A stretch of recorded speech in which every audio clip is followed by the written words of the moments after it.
Can you go to the second one for us in terms of the question there? Sure. So it's how will I get an ice cream cone, right? And there when we think about how will I get an ice cream cone, the question I want you to think about are what are the small things in your life that bring joy, right? Who are the people? What are the activities that you do on a daily basis or look forward to doing on a weekly basis or a regular basis? Now, the folks at MIT tell us if you could tell me these four things about yourself, I could probably begin to sketch out kind of what your future would look like in terms of they'll ask, tell me where were you educated? And that's both college, university, and vocational training or armed services experience. Why is that important? Because it may clue me in with the kind of people you'll want to associate with as you age. Where do you recreate? What are the things that you like to do for fun? Where do you congregate? What communities or organizations are you a part of that are meaningful to you? And the last one is where do you donate? And when I say donate, I don't just mean in terms of money, right? Where do you give of your time and your talent? Those, we call them the 4 8s, right? Educate, recreate, congregate, and donate. If you know those four things about yourself, those are major motivators. So this question, how will I get an ice cream cone, is all about access.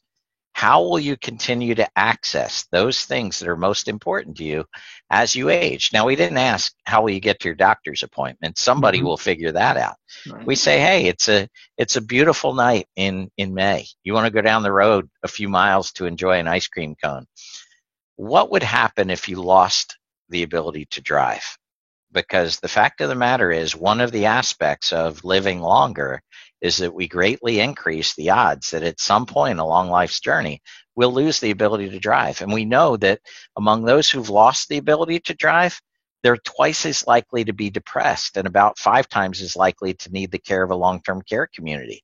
And a lot of it goes, and it's not just about, going wherever I want, whenever I want. It is, that's part of it. But access is freedom, and freedom is quality of life. Not having to rely on others to give us access. In fact, all of us are kind of experiencing that right now, right? In the midst of this pandemic, right? How do we access the people, the organizations that are important to us? And isolation and depression is one of the things that we really worry about, not only in the midst of this pandemic, but really when we look at an aging society. It's one of the downsides of this longevity dividend that we have, is that if we don't constantly think about accessing those things that are most important to us, especially in rural communities like Maine, we run the risk of isolation from the things that make life worth living, and that's not a good place to be.